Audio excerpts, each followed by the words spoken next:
Last class में जय जिनेन्द्र सभी को।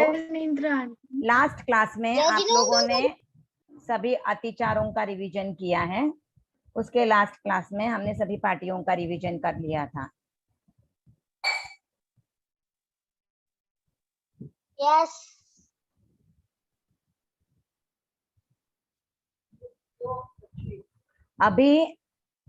अभी आज हम लोग सभी व्रतों का रिवीजन करेंगे। आप लोगों को पोर्शन दे दिया गया है ना, आज सभी व्रत होंगे, अतिचार नहीं पूछे जाएंगे।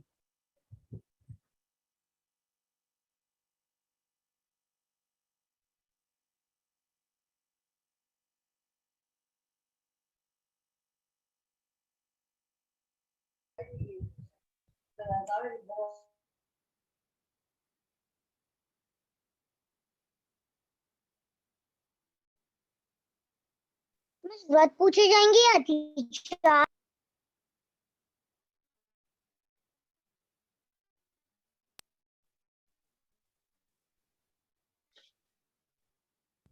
जिनके भी कुछ डाउट्स हैं अगर अतिचार को लेकर, पार्टियों को लेकर, तो आप हैंड रेज कर सकते हो।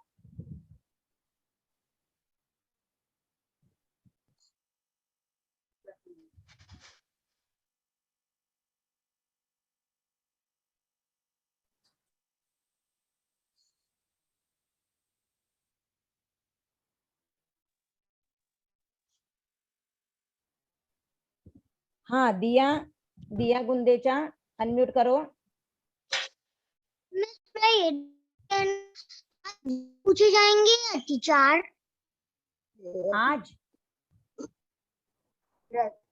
आज व्रत पूछे जाएंगे। अतिचारों के ऊपर वाले जो पैराग्राफ्स है वो पूछे जाएंगे आप लोगों को। हम अतिचार के ऊपर वाले कौन से पैर हैं? अतिचार के ऊपर वाले जैसे ज्ञान के 14 अतिचार है, उसके ऊपर क्या है? आगमे तिवि है पन्नते तम जहां सुत्तागमे अथागमे तदुभयागमे। अरहतों के अनुभवों का आगमों में वो वाले पद मैं पहले रिवीजन करवाऊंगी, उसके बाद पूछा जाएगा आप लोगों को। आज हमारी क्लास में हम लोग कुछ थोड़ा न्यू चेंज करने जा रहे हैं। सभी बच्चे ध्यान देंगे, सभी बच्चों को क्या करना है, ठीक है? अब तक हमारी क्लास की शुरुआत कैसे हो रही थी? शुरुआत में आपको थोड़ा कुछ इंट्रोडक्शन दिया जा रहा था, उसके बाद कोई ना कोई एक जन आके नमस्कार महामंत्र का उच्चारण कर रहे थे। पर आज हम क्या करेंगे? आज हमारी लास्ट क्लास है और आज की हमारी क्लास की मंगल शुरुआत सभी बच्चे करेंगे। जो भी बच्चे जूम पर उपस्थित हैं वो सभी बच्चे नमस्कार महामंत्र का उच्चारण करेंगे। ओके, मैंने सेटिंग्स चेंज कर दी हैं, आप सब अनम्यूट कर सकते हो और आप सभी को नमस्कार महामंत्र का उच्चारण करना है। मैं स्टार्ट करके दे रही हूँ, आप लोगों को सभी को नमस्कार महामंत्र का उच्चारण करना है। वीडियो ऑन रखेंगे और नमस्कार महामंत्र का उच्चारण करेंगे, ठीक है? सभी अपने आप को अनम्यूट कर पा रहे हो? चेक करो। हाँ टीचर। ओके, ठीक है, तो आप लोग स्टार्ट करोगे। स्टार्ट। नमस्कार महामंत्र से मंगल शुरुआत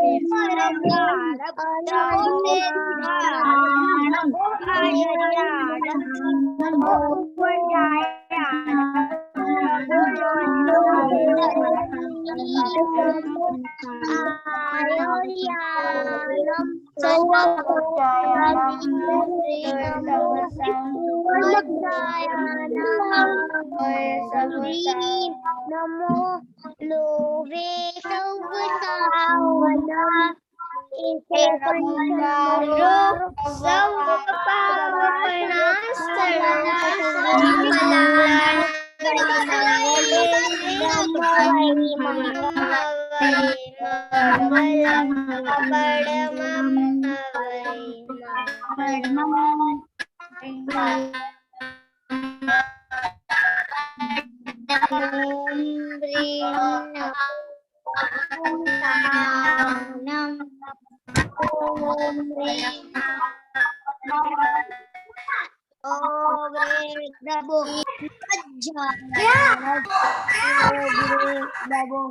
लोवे सौवसावुलग ऐसो पच्चदबो कारो सौवपावसवडासडो सभी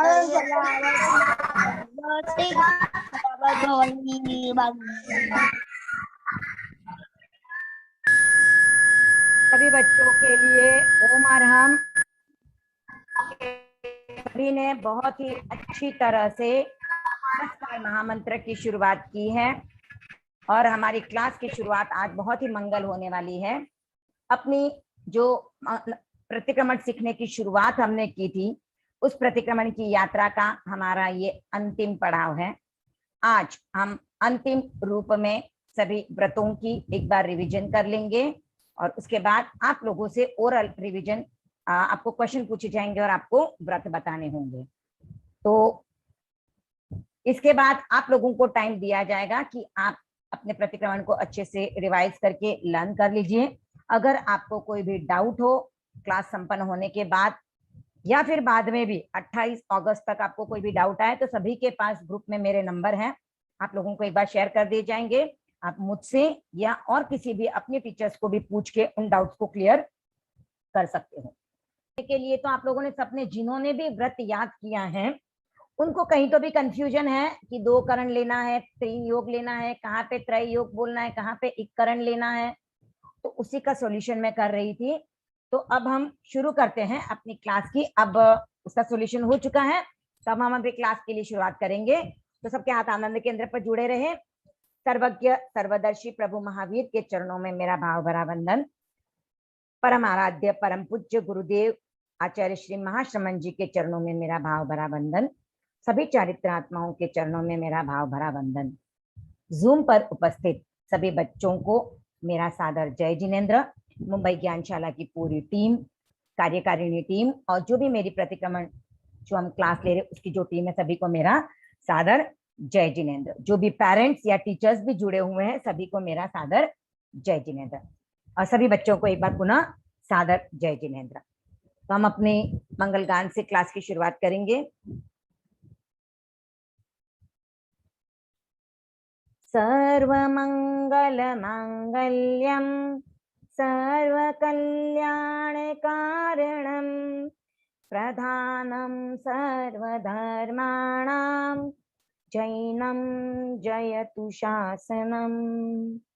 ब्राह्मी चंदन बालिका भगवती राजीमती द्रौपदी कौशल्या च मृगावती च सुलसा सीता सुभद्रा शिवा कुंती शीलवती नलस्य दयिता चूला प्रभावत्यपि पद्मावत्यपि सुंदरी प्रतिदिनं कुर्वन्तु नो मंगलम, कुर्वन्तु नो मंगलम।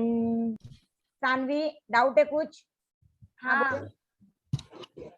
अब प्रतिक्रमण में व्रतों में त्रय योग, 1 करण, त्रय योग में उसको याद कैसे करना है, मुझे कंफ्यूज हो रहा है। वो मैं आपको बताने वाली हूँ। मैं पूरा रिवीजन करवाऊंगी व्रतों का, उसके बाद आप लोगों को वही बताऊंगी कि आप लोगों को किस तरह से उसको याद रखना है, क्या ट्रिक अपनानी है। ठीक है? और बाकी आप जिनके यहाँ से भी अनम्यूट है अनम्यूट कर दीजिए, वरना मैं सेटिंग्स चेंज कर दूंगी, आप अनम्यूट नहीं कर पाओगे। मैम। हाँ बोलिए। मैम, एग्जाम में विधि भी पूछी जाएगी? विधि नहीं पूछी जाएगी, आप लोगों को विधि नहीं पूछी जाएगी। क्लास में जितना करवाया गया है अर्थ के अलावा, अर्थ जो बताया है, जैसे मैं अर्थ बता रही हूँ ना, इच्छामी का अर्थ है इच्छा करती हूँ, तो वैसे वाले अर्थ आपको नहीं पूछे जाएंगे कि इच्छामी का अर्थ क्या है। आपको पूछा जाएगा शक्र स्तुति क्या है, तो आपको शक्र स्तुति बोलनी है। आपको अगर पूछा जाए कि अतिचार बोलना है तो आपको अतिचार वाला पाठ बोलना है। आपको बोला जाए अहिंसा अणुव्रत बोलना है, अहिंसा अणुव्रत बोलने के लिए कहा गया है, तो आपको क्या बोलना रहेगा? स्थूल हिंसा विरति श्रावक का अणुव्रत है प्रथम। ये वाला पाठ आपको स्टार्ट करना है। पढ़मम अणुवयम थूलाओ पाणा इवायाओ वेरमणम, ऐसे करके आपको स्टार्ट करना है। अगर आपको अतिचार पूछे जाए तो आपको पूछा जाए दर्शन के 5 अतिचार, तो आपको बोलना है लक्ष्य के प्रति चित्त में संदेह या भय छा गया जो नहीं, यहाँ से शुरुआत करनी है। ठीक है, समझ में आया? अतिचार बोलने के लिए कहेंगे, उसके साथ आपको क्लियरली पूछा जाएगा आपको अतिचार बोलना है। अगर आपको बोला गया अणुव्रत बोलो, दिग्व्रत बोलो, तो आपको जहां पे वो प्राकृत की लाइन आती है, पढ़मम आगमे टीवी पन्नते अरहंतो महादेवो छठम दिशिवयम, वो वाली लाइन से आपको व्रत को स्टार्ट करना है या अणुव्रत को स्टार्ट करना है। ओके। और दूसरा, आपको ऐसे क्वेश्चंस भी पूछे जा सकते हैं। देखो 18 पाप हमने किए हैं, क्षमायाचना सूत्र किया है, जीव योनि किया है, अरहम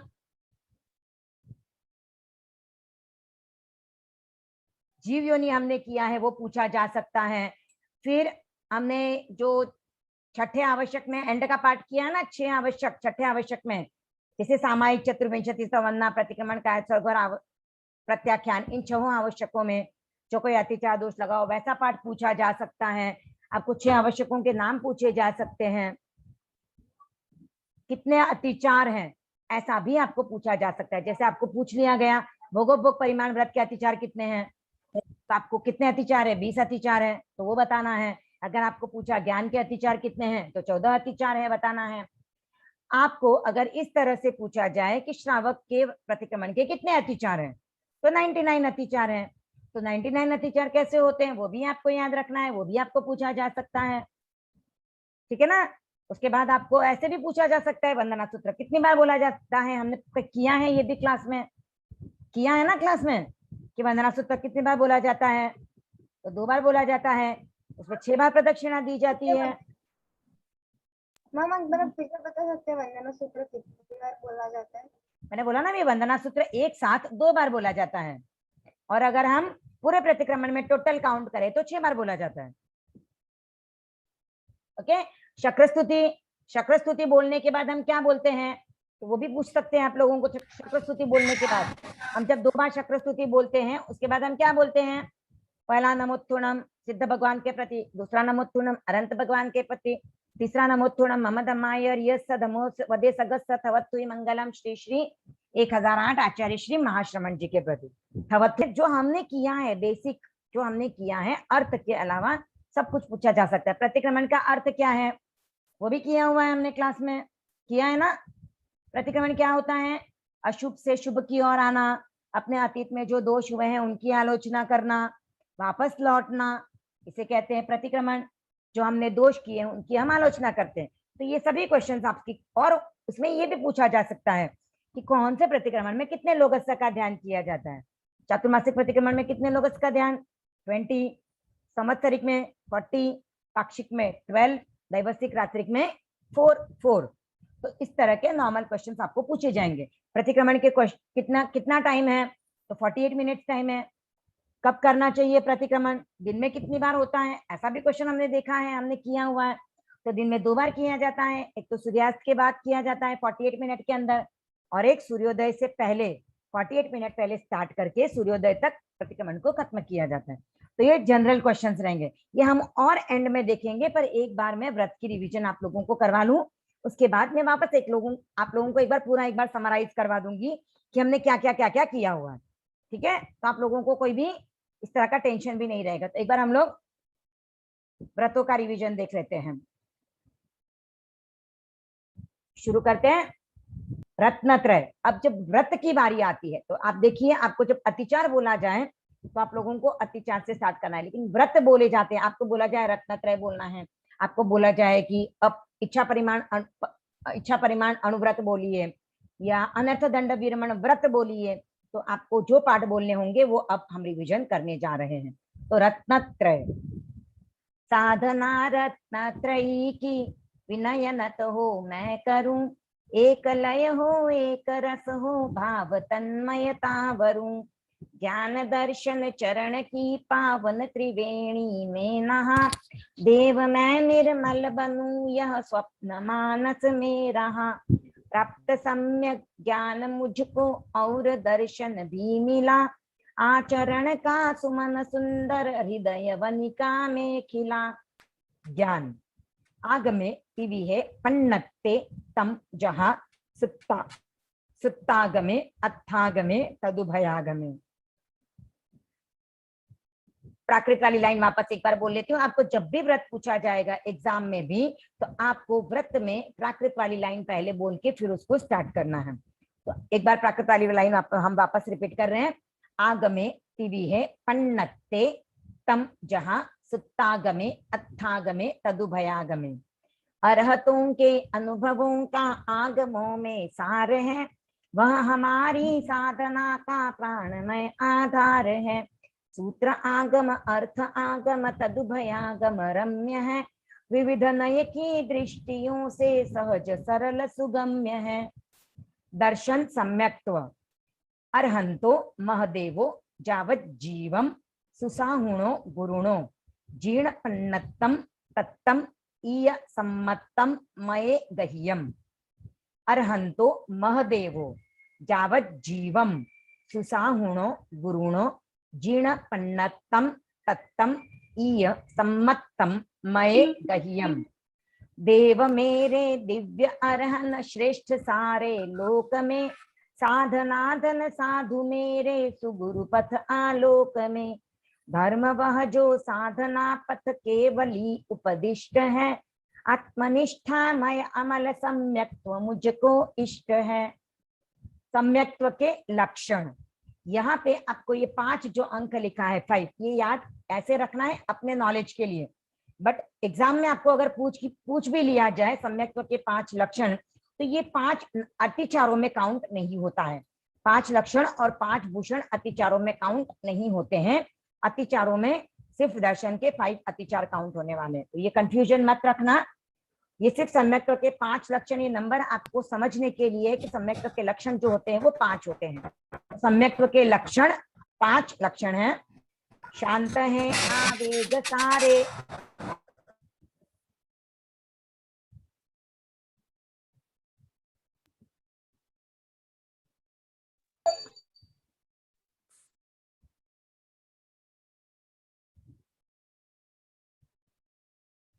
शांत है आवेग सारे, शांति मन में व्याप्त है। मुक्त होने की हृदय में प्रेरणा पर्याप्त है। वृत्ति में वैराग्य अंतर्भाव में करुणा विमल, अटल आस्था ये सभी सम्यक्त्व के लक्षण सबल।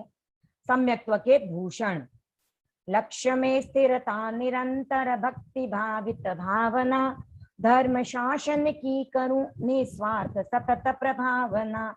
जैन तत्व ज्ञान में हो सहज जिज्ञासा प्रबल, संघ सेवा ये सभी सम्यक्त्व के भूषण अमल। 12 व्रत और अतिचार। श्रावक के अणुव्रत। धन्य है मुनिवर महाव्रत पालते सद्भाव से, त्याग पथ पर हो समर्पित जी रहे समभाव से। है महाव्रत साध्य मेरा किंतु वह दुस्साध्य है, पर अणुव्रत मार्ग मध्यम सरल और सुसाध्य है। अभी कोई भी हैंड रेज नहीं करें, मैं व्रत का रिवीजन करवाने के बाद आपको जो बताऊंगी वो सुनने के बाद आपके सभी डाउट्स क्लियर हो जाएंगे, तो आप बीच में कोई भी डाउट्स मत पूछिए। अहिंसा अणुव्रत। पढ़मम अणुव्ययम थूलाओ पाणा इवायाओ वेरमणम। पढ़मम अणुव्ययम थूलाओ पाणा इवायाओ वेरमणम।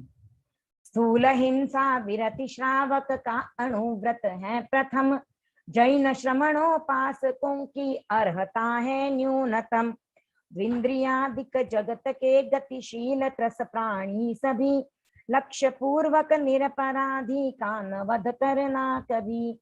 आत्मरक्षा देश रक्षा आदि कुछ अपवाद है, 2 करण त्रय योग से संकल्प यह अविवाद है।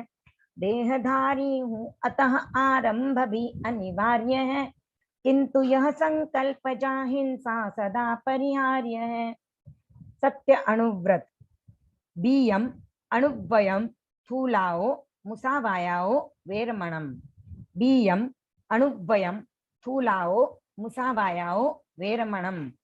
स्थूल मिथ्या वचन विरमण है अणुव्रत दूसरा, यथा संभव झूठ से बच कर वचन बोलूं खरा।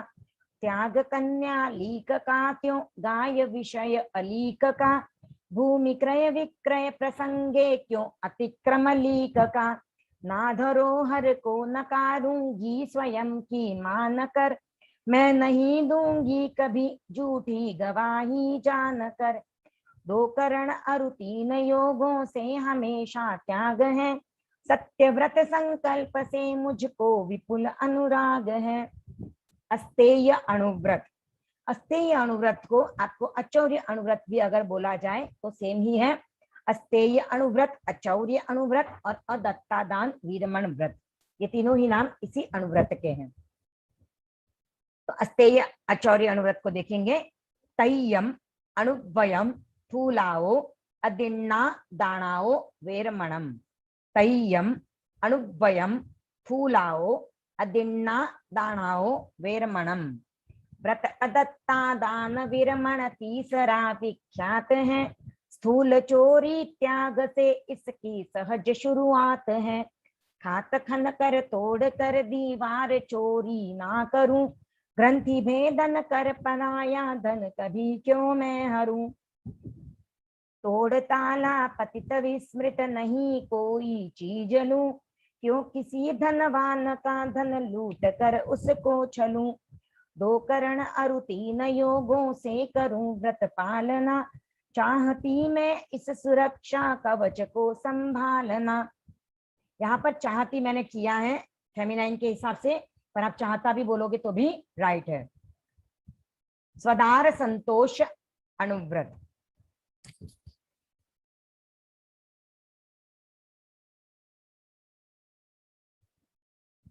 चौथम अणुवयम थूलाओ मेहुणाओ वेरमणम।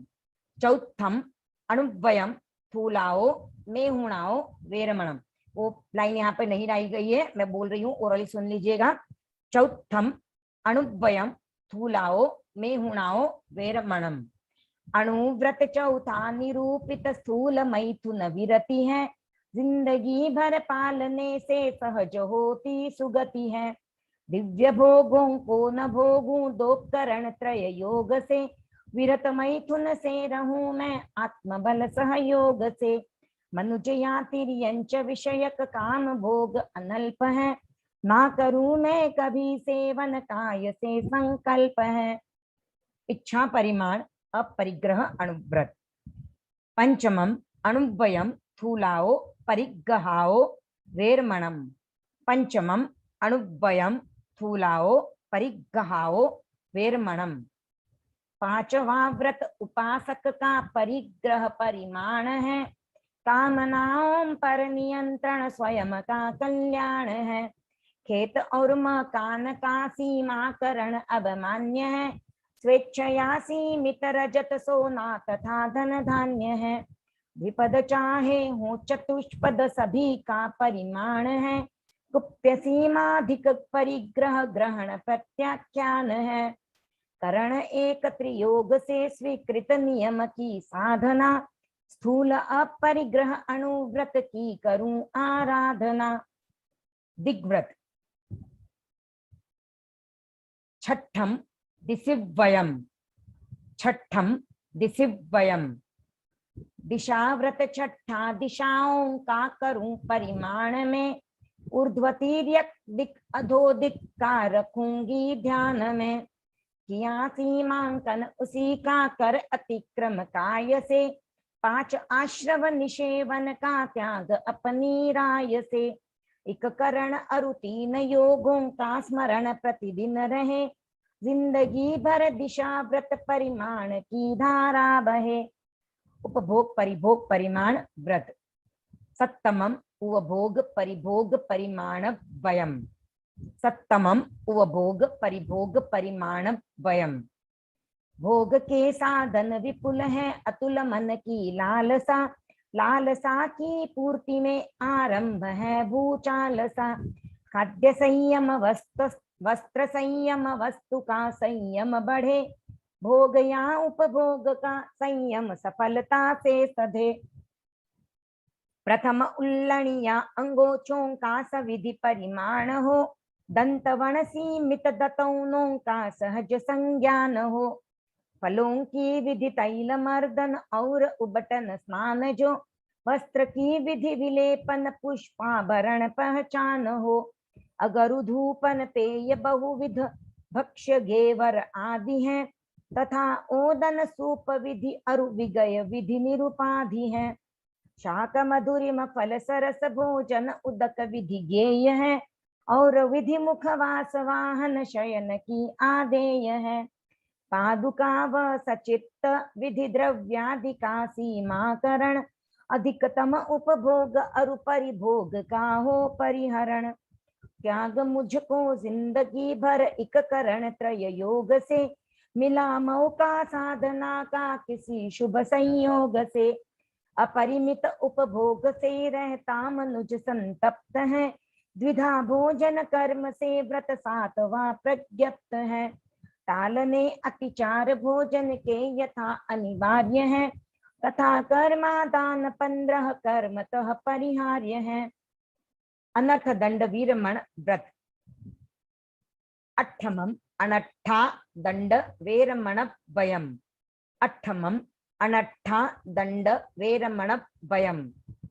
आठवां व्रत है अनर्थक दंड से विरमण सदा, चतुर्विध प्रज्ञप्त उसका हो न आसेवन कदा। बंधकारक अशुभ चिंतन अपध्याना चरित है, मत्त होकर क्रिया करना स्व प्रमादाचरित है। हिंस्र शस्त्र प्रदान करना पठन श्रावक धर्म का, अन्य को उपदेश देना पापकारी कर्म का। इस अनर्थक दंड का मैं त्याग आजीवन करूं, 2 करण त्रय योग से हो सजग आगे पग धरूं। सामायिक व्रत के सामायिक व्रत। नवमम सामाय्य वयम। नवमम सामाय्य वयम। नवम व्रत सावध्य योगों से विरति समतामयी, 2 करण त्रय योग से मैं करूं सामायिक सही।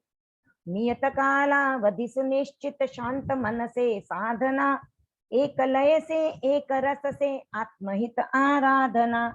धर्म है समता विषमता पाप का आधार है, जैन शासन के निरूपण का यही बस सार है।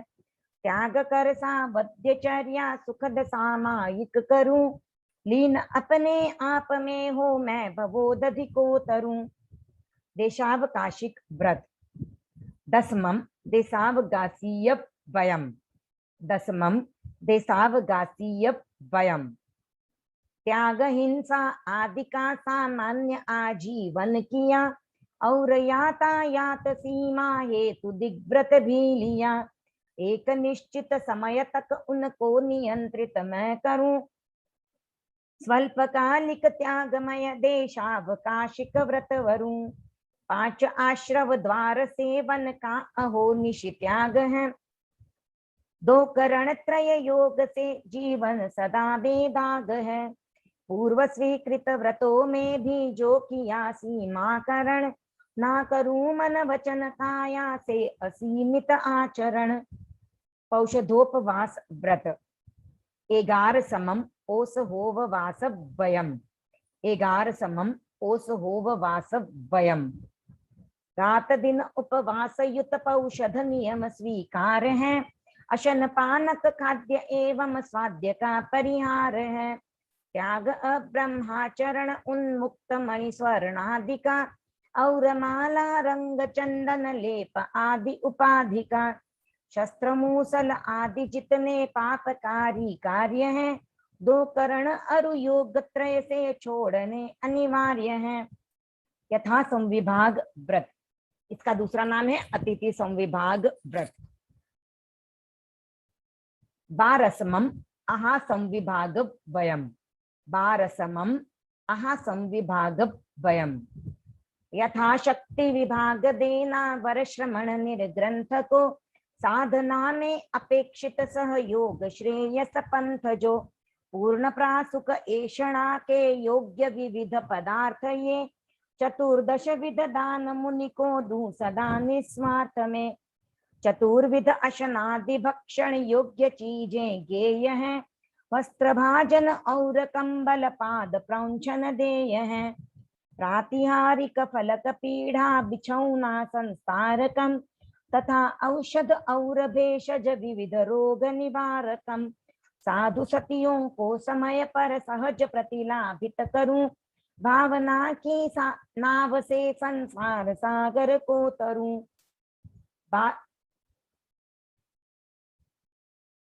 संलेखना, मारणांतीय संलेहना, मारणांतीय संलेहना। देह की संलेखनामय मृत्यु पावन पर्व है, दीर्घकालिक साधना का सफल सात्विक गर्व है। मृत्यु की सन्निकटता या देह शक्ति क्षीण हो, प्रवर तप के आचरण में भावना संलीन हो।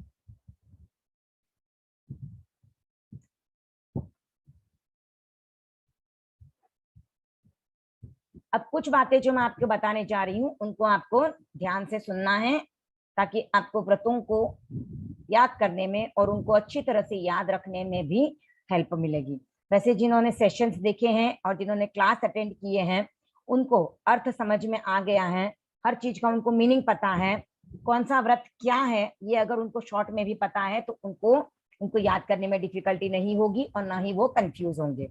रत्नत्रय में ज्ञान दर्शन चारित्र आता है, तो यहाँ पर तीनों की ही बात आ रही है, ज्ञान दर्शन और चरित्र इनकी बात आ रही है। और एक बात आपको और समझ में आ गई होगी अब तक जब आप याद कर रहे हो, तो अतिचार और व्रतों में दो दो लाइन का पैर है और दो लाइंस जो हैं उनमें राइमिंग है।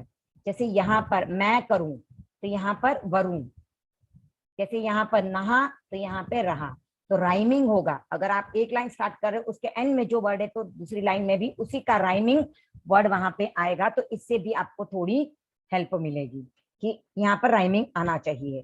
फिर आपके पास अभी रत्नत्रय की बात चल रही, तो ज्ञान दर्शन चारित्र की बात यहाँ पे आने वाली हो, और ये आचरण होने से हमारे जो हृदय है वह पवित्र हो जाएगा, तो ये आपको याद रखना है।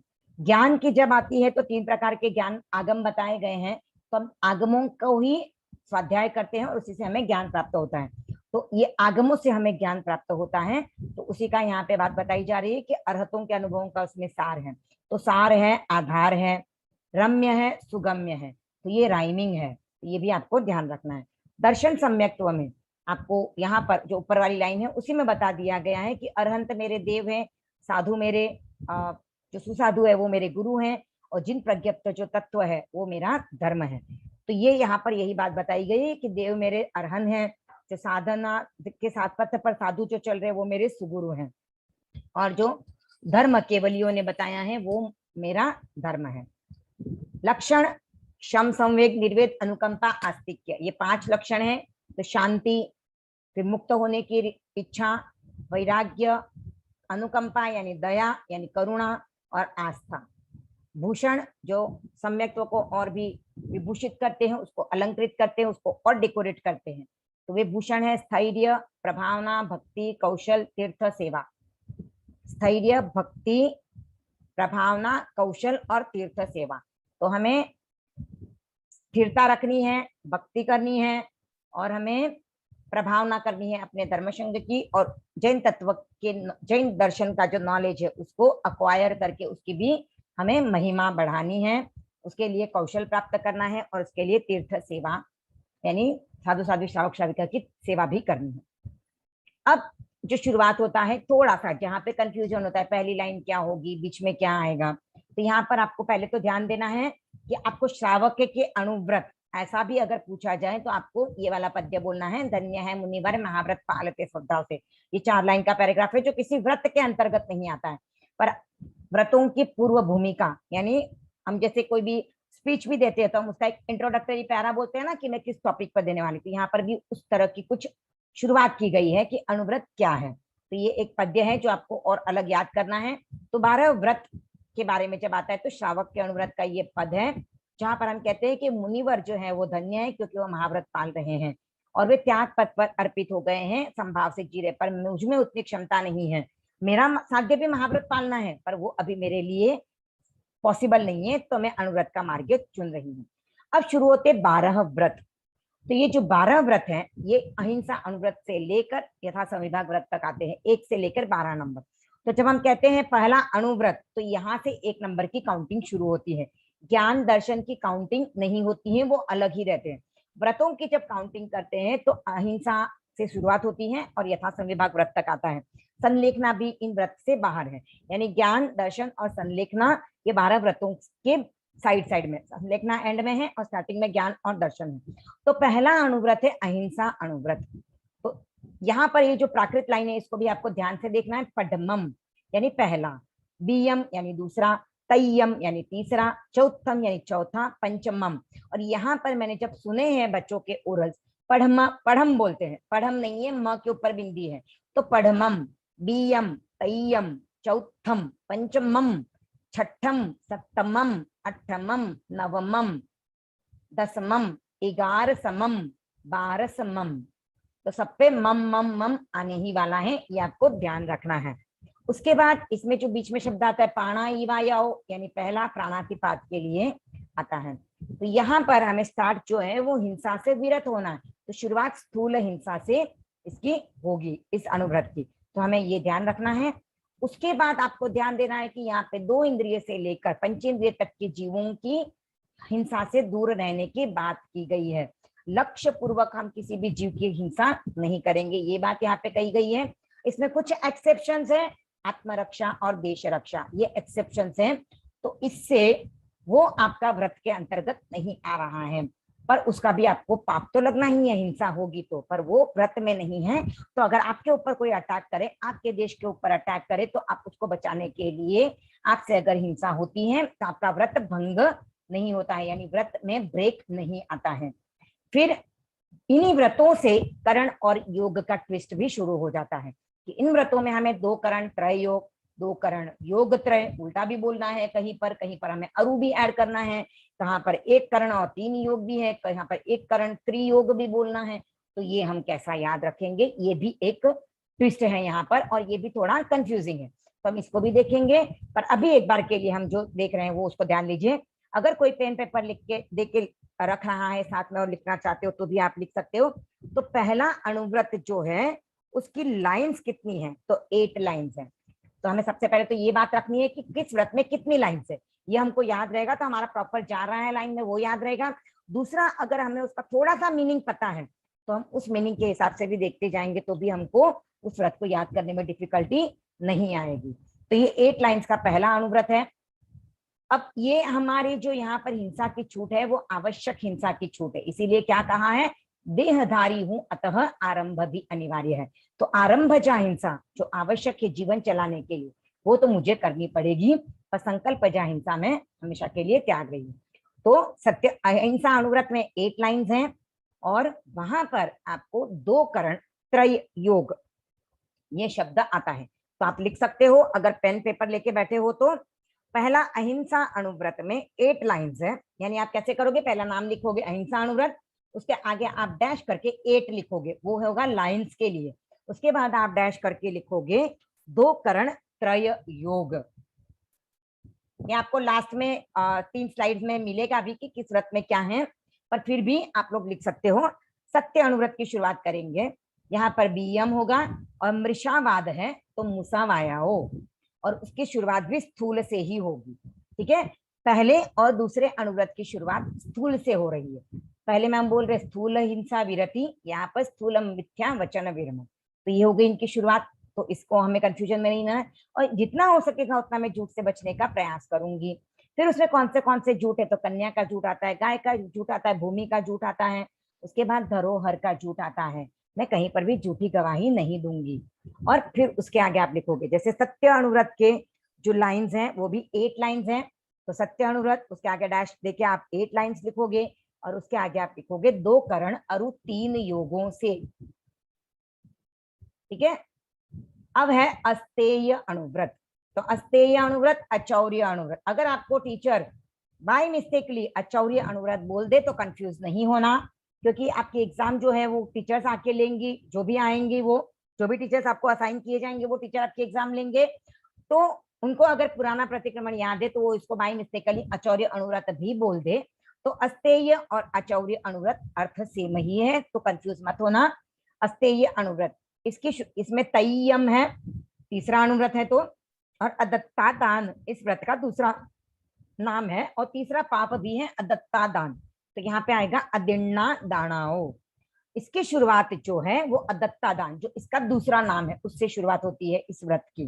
तो हमें याद देना है व्रत और इसका दूसरा नाम क्या है, तो अदत्ता दान। तो इसकी स्टार्ट यहाँ से होने वाली है, तो हमारे लिए थोड़ा इजी हो जाएगा। उसके बाद हम दीवार तोड़कर चोरी नहीं करेंगे, गांठ खोलकर चोरी नहीं करेंगे, ताला तोड़कर चोरी नहीं करेंगे, किसी की भूली हुई चीज है उसको उठाएंगे नहीं, किसी धनवान को लूटेंगे नहीं। और इसके जो आप लिख रहे हो तो अस्थेय अनुव्रत के आगे भी 8 लाइंस और उसके आगे 2 करण अरु 3 योगों से, ये हमको लेना है। अब यहाँ पर एक और कंफ्यूजन है, जो लास्ट वाली लाइंस है ना, वहां पर कहाँ पर संभालना है, कहाँ पर पालना है, कहाँ पर साधना है। तो अस्थेय अनुव्रत जो है हम इस व्रत का पालन करेंगे, तो पालना है तो राइमिंग नीचे संभालना होगा, यहाँ पर आराधना नहीं आएगा। करूं व्रत पालना, और यहाँ पर हम सुरक्षा कवच बनाएंगे। तो ये कैसे याद रखेंगे कि यहाँ पर हमको सुरक्षा कवच ही लेना है, क्योंकि हमारी कोई भी वस्तु चोरी नहीं होनी चाहिए। उसके लिए हम क्या करते हैं, उसको लॉक करके रखते हैं, हम उसका कवच यानी उसको बाहर से कवर कर देते हैं, तो उसके लिए कवच बना देते हैं। तो हमें इस तरह से इसको याद रखना है। एक तो इस व्रत का हम पालना करेंगे और हम अपनी वस्तु की सुरक्षा करते हैं, तो उसको कवच पहनाते हैं। जैसे हम कबड़ में रखते हैं तो कवच हो गया ना चारों साइड से, तो एक कवच है, तो सुरक्षा कवच को हम संभालना। इस तरह से इन 2 लास्ट की लाइन को हम याद रख सकते हैं। अब नेक्स्ट है स्वदार संतोष अनुव्रत। स्वदार संतोष अनुव्रत में 6 लाइन्स हैं और यहाँ इसके आगे आप लिखोगे 2 करण त्रय योग। ठीक है, तो स्वदार संतोष अनुव्रत, इसका भी दूसरा नाम है ब्रह्मचर्य अनुव्रत। तो ये भी अगर आपको टीचर बोल दे तो आप कंफ्यूज नहीं होना, ब्रह्मचर्य अनुव्रत इसका अर्थ ही है स्वदार संतोष अनुव्रत। यहाँ इसकी शुरुआत जो है वो अनुव्रत से ही होती है। पहले व्रत की शुरुआत हो रही थी स्थूल हिंसा, दूसरे में स्थूल मिथ्या, और तीसरे की शुरुआत थी व्रत अदत्ता दान। यहाँ पर शुरुआत है अनुव्रत, और ये चौथा व्रत है। श्रावक के 12 व्रतों में चौथा व्रत है, तो इसकी शुरुआत भी अनुव्रत चौथा इससे शुरू हो रही है। तो ये भी आपको इजी से याद रह जाएगा। और स्थूल मैथुन विरति है तो नीचे भी सुगति आएगा। विरति सुगति ये राइमिंग वर्ड है, इससे आप इसकी सेकंड लाइन को याद रख सकते हो। फिर ठीक है, इसके अलावा मनुष्य और तिर्यंश से रिलेटेड भी काम भोग है, तो उसका अनल्प और संकल्प ये आपको राइमिंग यहाँ पे इजीली याद रह जाएगा। 5वां जो व्रत है वो है इच्छा परिमाण, जिसका दूसरा नाम है अपरिग्रह अनुव्रत। इच्छा परिमाण अपरिग्रह अनुव्रत, इसका 5वां अनुव्यय है ये, और 5वां पाप है परिग्रह, तो परिग्रहाओ। और इसकी शुरुआत, ये 5वां व्रत है तो 5वां से ही शुरुआत हो रही है, 5वां व्रत, तो ये भी कंफ्यूजन नहीं होगा। ठीक है, उसके बाद यहाँ पर द्विपद चतुष्पद ये वर्ड आते हैं, तो ये भी ध्यान रखना है। और इसमें जब आप लिख रहे हो तो आप लिखिएगा 5वां जो है उसके आगे आएंगी 8 लाइंस और उसके आगे आएगा करण 1 त्रियोग से, करण 1 त्रियोग से। अब चलेंगे छठे व्रत की ओर, दिग्व्रत छठा। तो इसका छठम और दिशाव्रत नाम है तो दिशिव्ययम। इसकी शुरुआत दिशाव्रत है, नाम से ही शुरुआत हो रही है। दिग्व्रत है तो हम इसको दूसरा नाम दिग यानी दिशा होता है, तो दिग्व्रत का दिशाव्रत हो गया। और छठा व्रत है तो दिशाव्रत छठा, इससे इसकी शुरुआत हो रही है। फिर दिशाएं कितनी हमने जाना था, ऊपर है, तिरछी हैं और नीचे भी है। तो तिरछी दिशाएं यानी नॉर्थ वेस्ट साउथ ईस्ट, ऊपर और नीचे, तो ये दिशाएं हैं। तो ऊर्ध्व तिर्यक और अधो, फिर उनका सीमांकन किया है। और इस छठे व्रत में 5 आश्रव निषेवन ऐसा आता है। आगे एक जगह और आएगा 5 आश्रव द्वार से, पर यहाँ पर 5 आश्रव निषेवन ये वर्ड आता है। और यहाँ पर आप लिखोगे तब लिखोगे दिग्व्रत में 6 लाइन्स, दिग्व्रत में 6 लाइन्स है और उसके आगे आप लिखोगे इक करण अरु 3 योगों का, इक करण अरु 3 योगों का।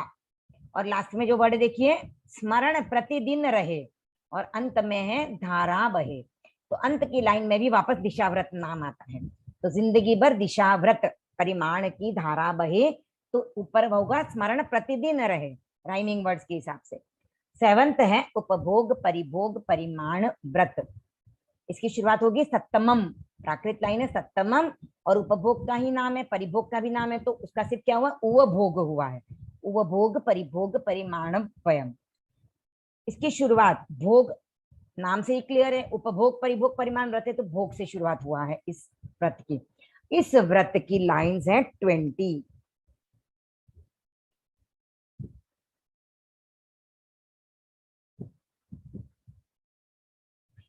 लाइन्स है इस व्रत की, और इसमें सभी वस्तुओं के नाम आए हुए हैं, और इसका जो हम त्याग लिखेंगे वो है इक करण त्रय योग से। इसमें एक और बात है वो बताना चाहूंगी, जब हम पादुका वाला शब्द बोलते हैं तो उसके साथ अधिकतम आता है। पादुका क है तो उसके नीचे अधिकतम आता है, क्योंकि अपरिमित और अधिकतम में भी थोड़ा कंफ्यूजन हो सकता है। जो मुझे लग रहा है मेरे अकॉर्डिंग कि कहाँ कहाँ कंफ्यूजन हो सकता है बच्चों को, वो मैं अपने हिसाब से पॉइंट आउट कर रही हूँ। आपको और भी कहीं कंफ्यूजन हो तो आप मुझसे बाद में पूछ सकते हो। तो ये जो पादुका व सचित्त ऐसा वर्ड आता है उसके नीचे अधिकतम आता है, ये आपको ध्यान रखना है, क्योंकि ये है पादुका क तो यहाँ पर भी अधिकतम आएगा। और उसके बाद बीच में त्याग का आएगा, त्याग मुझको जिंदगी भर एक करण त्रय योग से, और उसके साथ आएगा मिला मौका शुभ संयोग से। उसके बाद वाली लाइन में यानी बीच में 2 लाइन आने के बाद अपरिमित आएगा। तो अपरिमित और अधिकतम कहाँ आएगा वो कंफ्यूजन नहीं हो, तो पादुका जहां स्टार्ट करोगे उसके नीचे की लाइन में अधिकतम आएगा, उसके बाद 2 लाइन्स और आएंगी और फिर अपरिमित उपभोग से आएगा। तो जैसे यहाँ पर आप देख सकते हो संतप्त प्रज्ञप्त, ये वर्ड आने वाला है। यहाँ पर भी द्विधा भोजन कर्म, क्योंकि त्याग 2 प्रकार से आपने देखा है ना अतिचारों में, पहले भोजन संबंधी है फिर कर्मादान संबंधी अतिचार है, तो यहाँ पर भी भोजन और कर्म ये 2 प्रकार से 7वां व्रत कहा जाता है। उसके बाद है 8वां व्रत अनर्थ दंड वीरमण व्रत। इसमें अठमम आएगा और अनर्थ दंड है तो उसका ही अनठा दंड हो गया है। इसकी शुरुआत भी 8वां से है, तो छठा 5वां यानी 5वां और 8वां इन दोनों व्रतों की शुरुआत सेम नंबर से होती है। 5वां व्रत उपासक का, 8वां व्रत है अनर्थक, इस तरह से आएगा। ऐसे छठे में भी नाम आ रहा है पर वहां पर शुरुआत दिशा व्रत छठा इस तरह से, तो 5th और 8th में उसी नंबर से शुरुआत हो रही है और फर्स्ट लाइन में ही अनर्थक शब्द आता है। 4 प्रकार से इसका सेवन होता है, तो वो देखना है हमको। अप ध्यान यानी लो लेवल के ध्यान हो सकते हैं, खुद का प्रमाद वहां पे हो सकता है। और अनर्थ दंड वीरमण व्रत का अर्थ है किसी को भी शस्त्र प्रदान करना, अनर्थ रूप में जीवों की हिंसा करना। तो ये अर्थ आपको आता है तो आपको इजीली आगे की लाइंस याद आ जाएंगी। तो इस व्रत में भी 8 लाइंस हैं और उसके आगे आप लिखोगे 2 करण त्रय योग से। अब यहाँ पर ये जो है ना लास्ट लाइन, इसका थोड़ा सा कंफ्यूजन होता है कि ये सजग हो सजग आगे पग धरू कि हो सजग पग आगे धरू आएगा। तो आपको कैसे याद रखना है, पहले तो ये 8वें में आता है, याद रखना है आगे, तो 8वां व्रत है तो सजग हो सजग आगे पग धरू। सिंपल हम बोलते हैं ना पैर आगे धरना, पैर आगे रखो, तो हम उल्टा बोलेंगे यहाँ पे आगे पैर रखो। तो हो सजग आगे पैर, तो आगे पग धरू, तो आगे पैर रखना है, आगे यानी आगे जाना। तो उस तरह से हम याद रख सकते हैं आगे पग, सजग आगे पग धरू, तो पहले आगे आएगा फिर पग आएगा, यानी पहले हम बढ़ेंगे और फिर हमारा पैर आगे बढ़ेगा। इस तरह से हम याद रखेंगे तो आगे पग धरू याद रखना डिफिकल्ट नहीं लगेगा। 9वां व्रत है सामायिक व्रत। नवमम सामायिक का सामायिक हुआ है, इसकी भी शुरुआत इसके नंबर से ही हो रही है, नवम व्रत। तो नवम जब लिखने जाओगे तो आपको लिखना है, इसकी भी लाइंस है 8। 9वें व्रत की जो लाइंस हैं वो है 8, उसके आगे आप लिखोगे 2 करण त्रय योग से।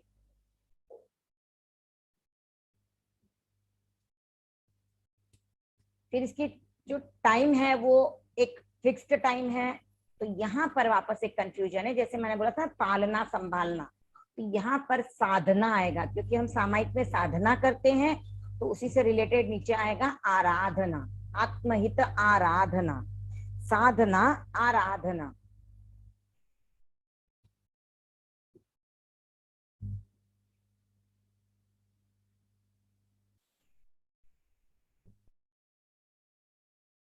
ओके, 5वां जो व्रत था उसमें मैं बताना जो भूल गई मैं बता देती हूँ।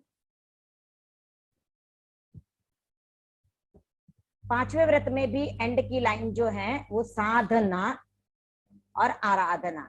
यहाँ पर करण एक प्रयोग से हमने जो नियमों की जो स्वीकार किया है उसकी हम साधना करेंगे और उसी रूप में हम आराधना भी करेंगे। तो साधना और आराधना आएगा 5th में, और 3rd में पालना संभालना आएगा। अब हम बढ़ेंगे श्लोक व्रत नंबर 10, देशावकाशिक व्रत। इसमें 10वां, ये 10वां व्रत है।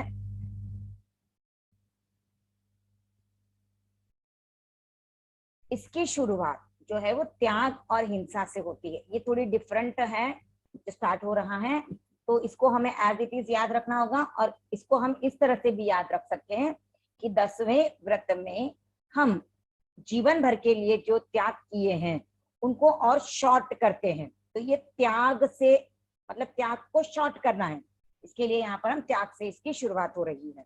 इस तरह से इसको याद रख सकते हैं, बट जरूरी नहीं है ऐसा ही याद आए, पर हम एक टेक्निक यूज कर सकते हैं कि जो हमने लाइफ टाइम के लिए त्याग लिए हैं उनको हम शॉर्ट करते हैं, उसका त्याग करते हैं। तो इसके लिए त्याग से शुरुआत हो रही है। अब इसमें क्या बता रहे हैं हम कि एक पर्टिकुलर टाइम के लिए हम उसको कंट्रोल में कर रहे हैं, छोटे छोटे त्याग ले रहे हैं। तो ऐसा ये देशावकाशिक व्रत है। और 10th व्रत में 5 आश्रव द्वार आता है। 5 आश्रव द्वार से कर्म आएंगे और उनका हम त्याग करेंगे। 6ठे व्रत में क्या था? 5 आश्रव निषेवन। यहाँ पर ये 10वां व्रत है, तो यहाँ पर द्वार आएगा, इससे भी आप याद रख सकते हो। इसकी लाइंस जो हैं वो 8 हैं, और इसके आगे आप लिखोगे 2 करण त्रय योग से। तो अहोनिशी यानी रात भर के लिए, दिन भर के लिए त्याग कर सकते हैं, तो रात भर के लिए हमने त्याग किया है, दिन रात के लिए हम त्याग कर सकते हैं। तो त्याग वर्ड आ रहा है, तो यहाँ पर बेदाग आएगा। अब चलेंगे 11वें पौषध व्रत की ओर। 11वें पौषध व्रत यानी 11वां, तो 11 समम। इसकी शुरुआत होती है रात दिन से। क्यों? क्योंकि हम दिन का भी पौषध कर सकते हैं, रात का भी पौषध कर सकते हैं, और रात दिन मिला के पौषध कर सकते हैं। इसके लिए इसकी शुरुआत होगी रात दिन, और उपवास के साथ किया जाता है, इसके लिए रात दिन उपवास युद्ध, ऐसा यहाँ पर शुरुआत होगी। इसकी 6 लाइन्स हैं ये व्रत की, और इसके आगे आप लिखोगे 2 करण अरु योग त्रय से हमें इसको छोड़ना है। 12वां, अब ये जो 2 करण त्रय योग का चक्कर यहाँ तक खत्म हो गया। 1 से लेकर 11वें व्रत तक करण और योग का चक्कर था। अब यहाँ पर 12वें में ये नहीं आता है। यहाँ पर हमें कोई भी प्रकार का करण योग को याद नहीं रखना है, पर इस व्रत की जो लाइंस है वो आप लिख सकते हो। यथा संविभाग व्रत की लाइंस 10 हैं, 10 लाइंस हैं, ठीक है। तो 10 लाइंस आपको याद रखनी है। और इसमें इसकी शुरुआत जो होती है, क्योंकि हम क्या करते हैं, अतिथि को संविभाग देते हैं, तो यथाशक्ति देते हैं, यानी अपनी जितनी शक्ति है। मैं अगर 10 चीजें बहरा सकती हूँ तो मैं 10 चीजें दूंगी। मैं अगर 2 तरह के कपड़े बहरा सकती हूँ, बैग्स हैं, बुक्स हैं, पेन्स है, जो भी है, तो जो वस्तु मैं दान कर सकती हूँ तो मेरी शक्ति के अनुसार दूंगी। और ये यथा संविभाग व्रत है, तो यथा से ही इसकी शुरुआत होती है, यथा और शक्ति, इससे आपको याद रखना है। फिर इसमें अलग अलग वस्तुओं के नाम आते हैं जिनका हम साधुओं को दान दे सकते हैं। जैसे हम उनको खाने पीने की वस्तुएं दे सकते हैं, वस्त्र दे सकते हैं, पात्र दे सकते हैं, कंबल, पाद प्रौंचन, बड़े टेबल दे सकते हैं, छोटे टेबल दे सकते हैं, सोने के लिए, रहने के लिए मकान दे सकते हैं, औषध दे सकते हैं, मिश्रण की हुई दवाइयां दे सकते हैं। तो इन सबका इसमें आएगा। और लास्ट वाली लाइन्स में जो है कि हम साधु साध्वियों को ये आराम, मतलब उनको इनका हम लाभ दिलाएंगे इन वस्तुओं को देकर। और इस तरह की, एक तो हम उनको वस्तुएं दान दे सकते हैं, जब अगर हम दान नहीं दे सकते तो हम क्या करते हैं, भावना भाते हैं। तो भावना से भी हम संसार सागर को कर सकते हैं। उसके बाद है संलेखना।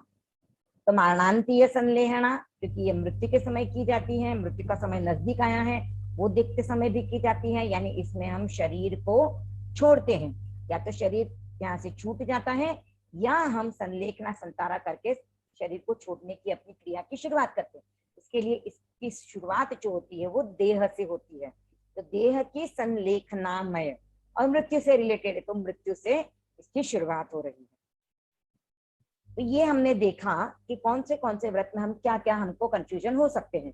अब हम समराइज करेंगे, मैं बताऊंगी 2 करण त्रयोग कहाँ आ रहा है और आपको क्या करना है। तो पहला जो व्रत है अहिंसा, वहां पर 2 करण त्रयोग से आता है।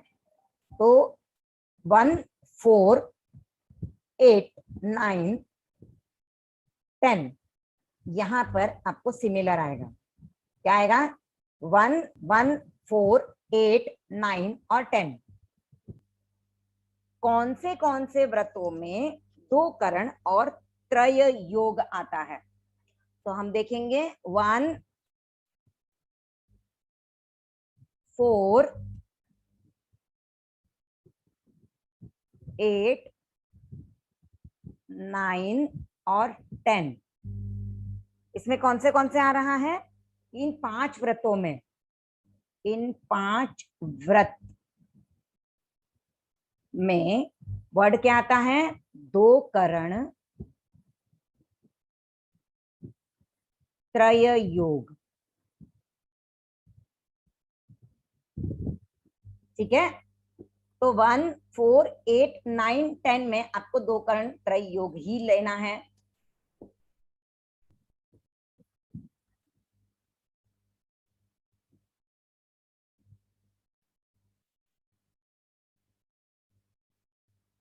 ये हो गया। उसके बाद ये हमने देखा 1, 4, 8, 9, 10 में 2 करण त्रय योग होगा। अब जो हमने देखा था ना कि 2 और 3 में आप देखो,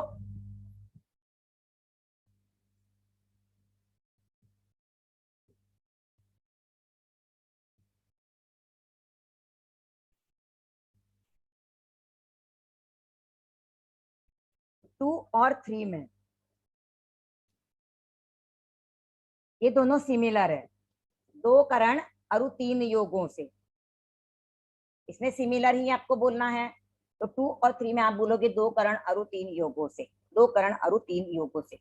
उसके बाद 5, 6 एंड 7, इन व्रतों को आपको याद रखना है। 5, 6 एंड 7 इन तीनों में ही 1 करण और 3 योग होंगे। पर कैसे होंगे? 5 में शुरू होगी, करण से शुरुआत होगी, करण 1 त्रियोग से। 6 में होगा 1 करण और 3 योगों का, यानी पहले से शुरुआत करेंगे हम करण 1 त्रियोग से। 6 में होगा 1 करण और 3 योगों का। जब का आता है तो हमको याद आएगा स्मरण प्रतिदिन रहे। उसके बाद 7 में होगा 1 करण त्रय योग। ये 3 आपको स्पेसिफिकली याद रखने पड़ेंगे। इसके लिए कुछ भी हम मतलब इस तरह का नहीं होगा, पर हमको ये याद रखना है।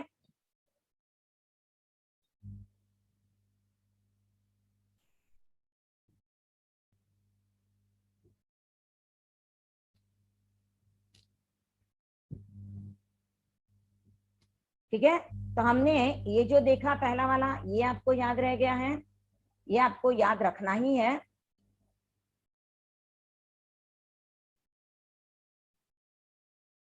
ठीक है, उसके बाद हमको क्या याद रखना है?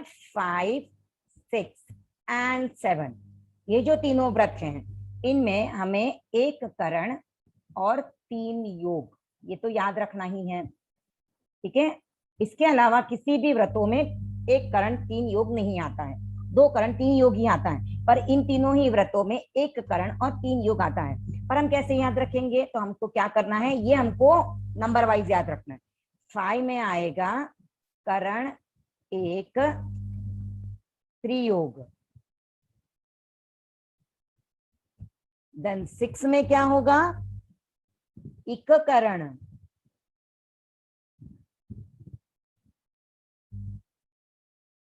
और 3 योगों का। इसको एक तरह से और याद रख सकते हो, 6 में ई कैसे आएगा? तो इस 6th व्रत का नाम क्या है? दिग्व्रत। दिग्व्रत आता है। तो दी में आपको ई सुनाई दे रहा है, ये ई की मात्रा है दी में। तो इसीलिए ये दिक व्रत में दी यानी ई है, तो हम इसकी शुरुआत ई से करेंगे, ये हम याद रख सकते हैं। ठीक है, ये हमने देखा। अब सेवेंथ में हम क्या करेंगे, इक करण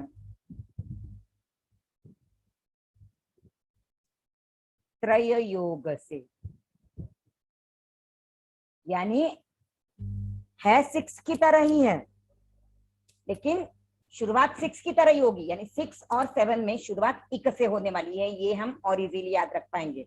पर यहाँ पर हम त्रय योग करेंगे, वहां पर था 3 योगों का, तो यहाँ पे होगा त्रय योग से, तो ये हमको याद रखना है। और उसके बाद जो 11th वाला है उसमें 2 करण और 3 योग ही हैं, बट क्या है, 2 करण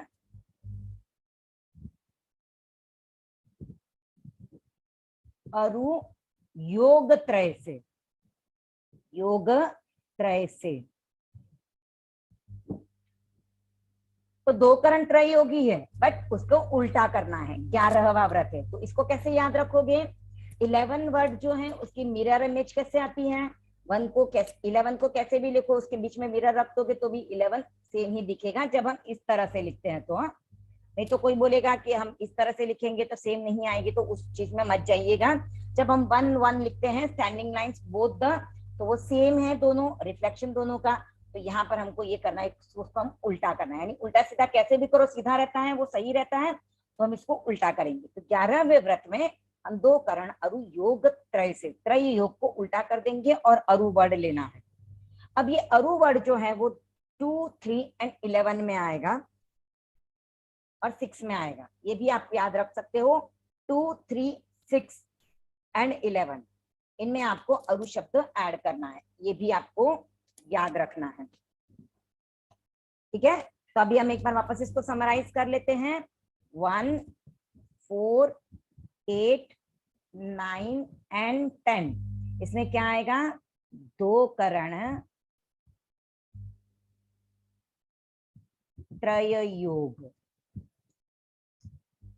ठीक है, अब 2 एंड 3, ये जो व्रत है उसमें क्या आएगा, 2 करण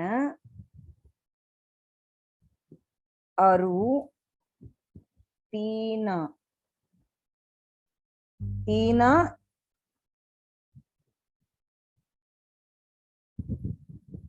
योगों से। ठीक है, अब 1 2 3 4 हो गया, तो अब आएगा 5 6 एंड 7, ये तीनों आएंगे। तो 5 6 7 इन तीनों में क्या आएगा, इसकी शुरुआत होगी करण एक त्रियोग से, यहाँ पे हो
तो 6 में हम देख रहे थे एक करण अरु 3 योगों का, ये आना चाहिए। और 7 में होगा एक करण, सिमिलर मार्क कर रही हूं, त्रय योग से। ठीक है, अब कौन सा बचा? 1 4 8 9 10 हो चुके हैं, 2 3 हो चुके, 5 6 7 हो चुका है। नाउ 11 जो है बचा हुआ, उसमें हम देखेंगे क्या आएगा। 2 करण अरु, और उल्टा करना है योग त्रय से। ठीक है, तो ये हमने देखा। अब ये कंफ्यूजन आई थिंक, मुझे लगता है कि आप लोगों को नहीं होगा, आप लोगों को बहुत ही क्लियर हो चुका होगा ये।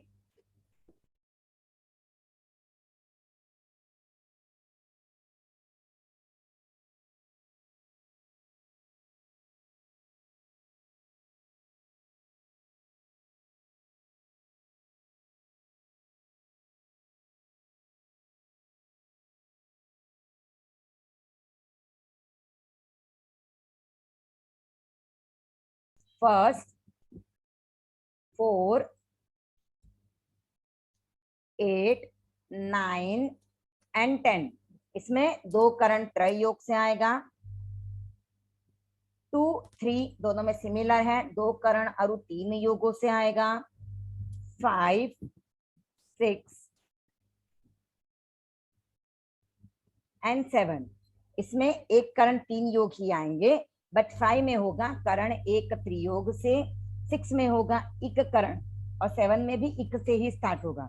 तो 6 में क्या होगा पर इक करण अरु 3 योगों का होगा, और 7 में इक करण त्रय योग से होगा। ये एक हो गया। उसके बाद 11 में होगा 2 करण त्रय योगी है, बट उल्टा कैसे किया हमने, 2 करण अरु योग त्रय से, यानी ये जो त्रय योग है इनको हमने रिवर्स कर दिया जो बाकी सब में आता है। तो 2 करण अरु योग त्रय से ये होगा। तो ये अगर हम एक बार समझ ले अच्छे से, तो मुझे लगता है कि आप लोगों को डिफिकल्टी नहीं आएगी अब इनको याद करने में। अब ये मैंने अपने हिसाब से आप लोगों को बता दिया है कि आपको कहाँ पे डिफिकल्टीज आ सकती है।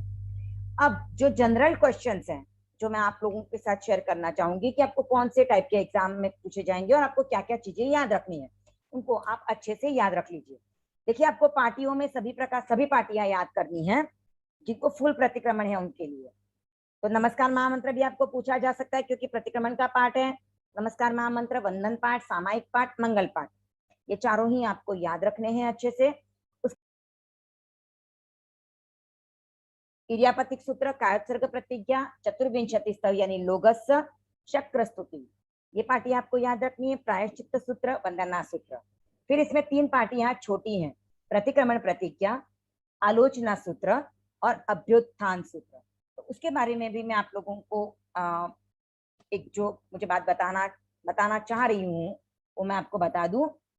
तो ये आप एक बार और ध्यान से देख लीजिए कि इन तीनों पार्टियों में भी कंफ्यूजन होता है कि पहले क्या होगा।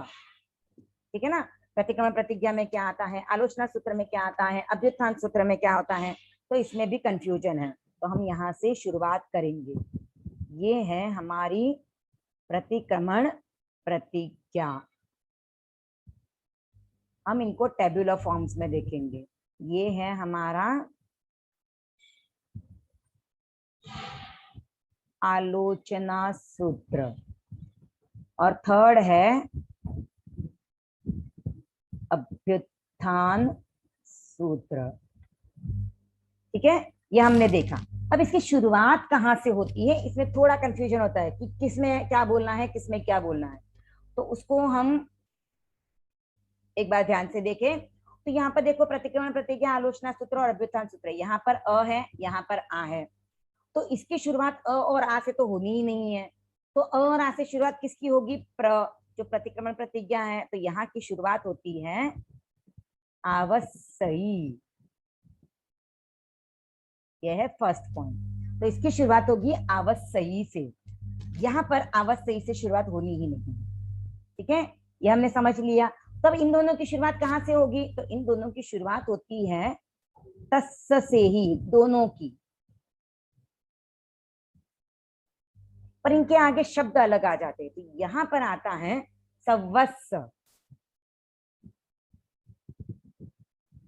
और यहाँ पर आता है धम्मस्स।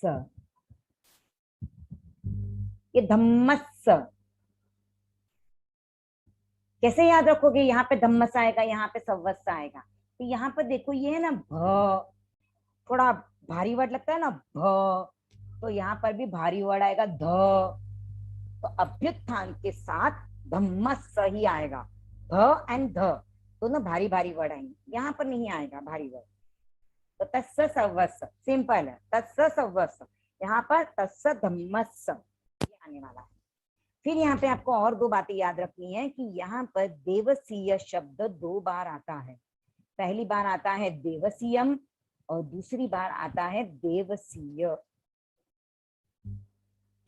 तो पहले हम बोलते देवसीयम, फिर परिक्रमणम ठायमी और फिर देवसीय। तो इन दोनों शब्दों के बीच में दो शब्द आते हैं, उसके बाद ये दोनों रिपीट होते हैं। तो देवसीयम परिक्रमणम ठायमी देवसीय ऐसे आता है, ठीक है। और यहाँ पर आलोचना सूत्र है तो यहाँ आलोयंतो शब्द आएगा ही, ये दूसरा डिफरेंस है। आलोचना है तो आलोयंतो आना ही है। अब यहाँ पर अभ्युत्थान सूत्र है तो यहाँ पर अभ्युत्थियोमि ये शब्द आना ही है, ठीक है। यहाँ पर रेस्ट जो पार्ट है वो सामायिक प्रतिज्ञा का आता है परिक्कमामि, निंदामि गरियामि अपाणम वोसिरामि, ये एंड करना है आलोचना सूत्र में, ये याद रखना है। प्रतिक्रमण प्रतिज्ञा जो है वो हम कायोत्सर्ग यानी प्रतिक्रमण स्टार्ट करते ही बोलते हैं। इसके लिए यहाँ पर कौन से वर्ड आएंगे? करेमी काउसगम, और यहाँ पे लास्ट में जो वर्ड आएगा वो होगा वंदामी जिणे चौवीसम।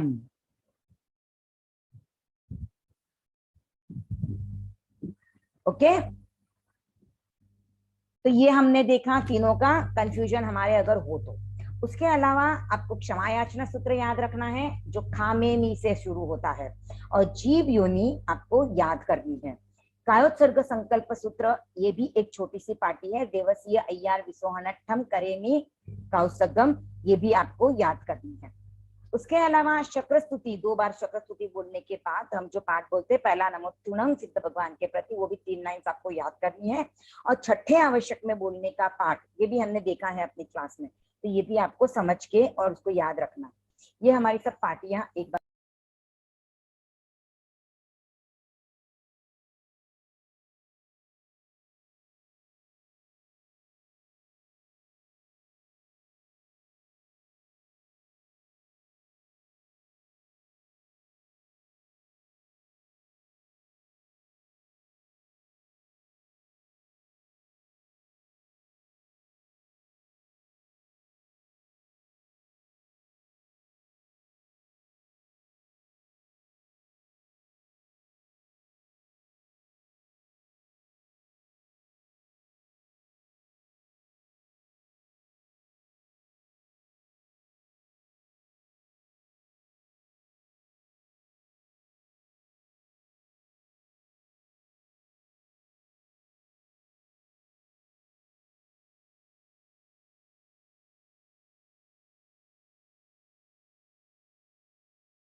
ये हमने देखा पार्टियां हमको क्या करनी है। अतिचारों में आपको क्या ध्यान रखना है, मैंने बताया अतिचारों में 99 अतिचार होते हैं ज्ञान के 14, दर्शन के 5, 12 व्रतों के 75 अतिचार। 75 अतिचार कैसे होते हैं? तो 11 व्रतों के 5-5 अगर लेते हैं और उपभोग परिभोग परिमाण व्रत के 20 अतिचार होते हैं। उपभोग परिभोग में 5 भोजन के और 15 कर्मादान के, ऐसे 20 होते हैं। उल्टा अगर आप ऐसे भी देखो तो आप बोल सकते हो कि 12 व्रतों के 5-5 करके 60 व्रत होते हैं और कर्मादान के 15 अतिचार इसमें लिए जाते हैं, तो 75, और संलेखना के 5, ऐसे टोटल 99 अतिचार होते हैं। तो ये अतिचार कैसे होते हैं ये आपको याद रखना है, आपको पूछा जा सकता है। अगर आपको अतिचारों का क्वेश्चन पूछा जाए कितने अतिचार है, तो आपको अतिचार बोलने हैं, तो वो भी आप ध्यान रख सकते हो कि अतिचार की लाइन आपको वहां से स्टार्ट करनी है। उसके अलावा अभी हमने आज जो व्रत की रिवीजन की है वो व्रत आपको याद रखने हैं, उनकी प्राकृत की फर्स्ट लाइन से आपको स्टार्ट करना है। तो आपको जब पूछा जाए इच्छा परिमाण अनुव्रत बोलो, तो आपको प्राकृत की लाइन बोलनी है और उस व्रत की शुरुआत करनी है।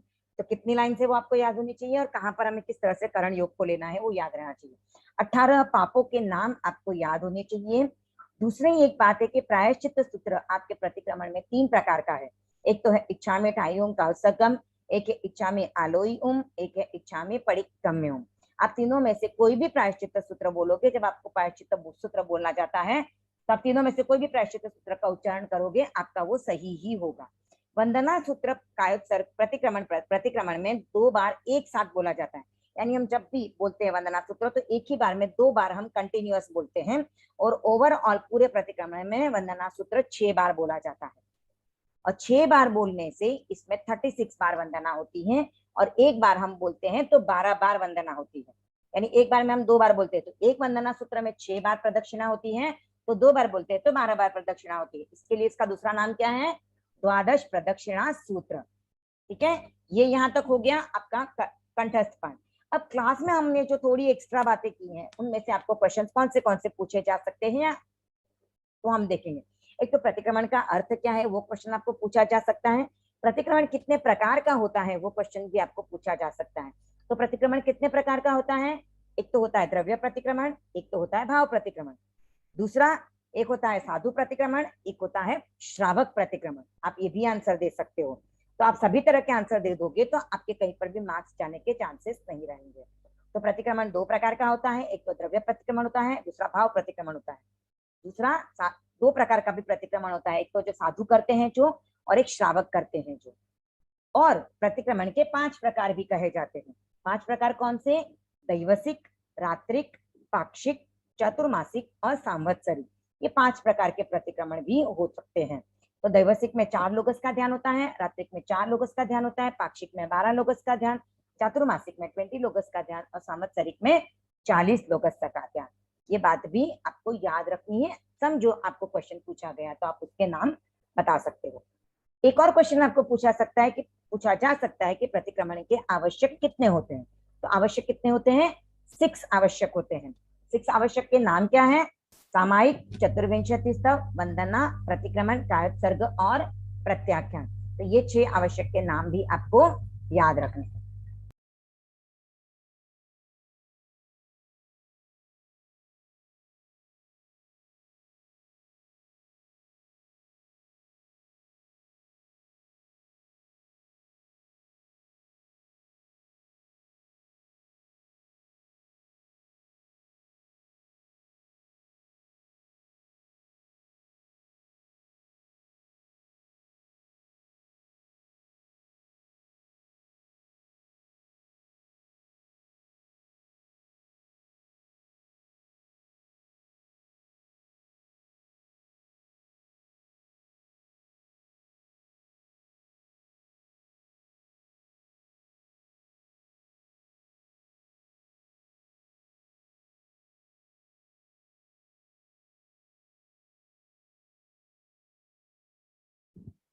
अनम्यूट करो।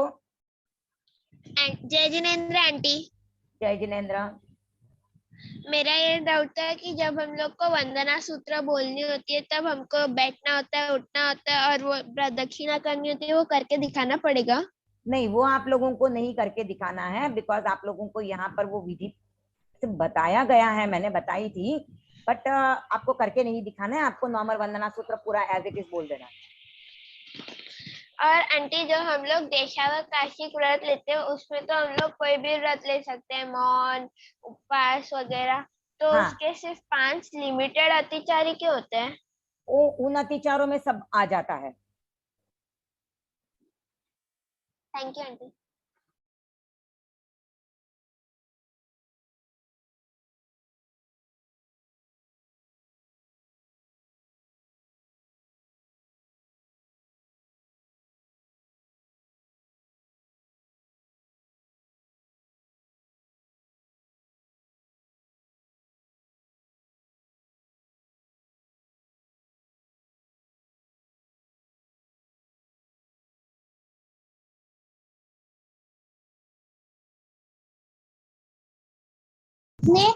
टाइप का होता है, आप उसके नाम बता सकते हैं एक बार? आप सेशन देखोगे ना वापस, मैं यूट्यूब पे अपलोड करूंगी, आप देख लोगे, मैं लिंक सेंड कर दूंगी ग्रुप में, तो आपको पता चल जाएगा, हम उसमें टाइम नहीं लगाते। और आपने जो अभी बताया वो सब क्वेश्चन पूछे जा सकते हैं? पूछे जा सकते हैं, पूछे जा सकते हैं। ये मैंने आपको जो पूछे जा सकते हैं, क्योंकि ये मैंने क्लास में करवाया हुआ है, तो इसमें से आपको क्वेश्चंस पूछे जा सकते हैं। ऐसे देखे तो ऑफिशियल ये हमारी लास्ट क्लास है, ठीक है। अगर आप अपने टीचर्स को कन्वे करोगे तो आपके टीचर्स हम तक बात पहुंचाएंगे और आपका एक और रिवीजन क्लास रखा जा सकता है, जिसमें पूरे प्रतिक्रमण की रिवीजन हो सकती है। पर आपके टीचर्स अगर वो मैसेज हम तक कन्वे करेंगे कि हमारे यहाँ से बच्चों को चाहिए, तो ज्यादा नंबर ऑफ काउंट आएंगे तो नेक्स्ट क्लास होगी, अदरवाइज क्लास नहीं होगी। तो हम आज ही मैं आप सब लोगों को मंगल पाठ सुना देती हूँ, जिससे कि आपको एग्जाम अच्छे से देने के लिए मोटिवेशन मिले, और आपको कहीं पर भी कोई डिफिकल्टी हो रही है, आप कहीं पर भी अटक रहे हो, तो मेरा नंबर ग्रुप में सेंड कर दिया जाएगा, मुझे आप कांटेक्ट कर सकते हो, या अपने पर्सनल लोकल लेवल पे जो आपके टीचर्स हैं उनसे भी आप कांटेक्ट करके उनसे भी अपने डाउट्स क्लियर कर सकते हो। कहीं पर भी आपको याद करने में भी डिफिकल्टी आ रही है तो अपने टीचर से कांटेक्ट कीजिए और उनसे भी आप अपने डाउट्स को क्लियर कर सकते हो, ठीक है। तो आप सभी के हाथ आनंद केंद्र पर जुड़े रहें, आप मंगल पाठ सुनेंगे, डिफिकल्टी आ रही तो अपने टीचर से कांटेक्ट कीजिए और उनसे भी आप अपने डाउट्स को क्लियर कर सकते हो, ठीक है। तो आप सभी के हाथ आनंद केंद्र पर जुड़े रहें, आप मंगल पाठ सुनेंगे एग्जाम के लिए। अब आपके पास सिर्फ 10 दिन है, 10 दिन के बाद आपका एग्जाम है। क्या था?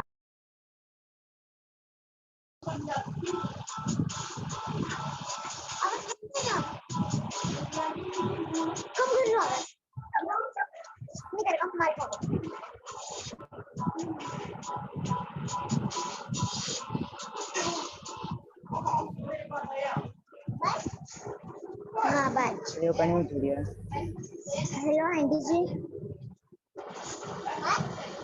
हाँ बाय।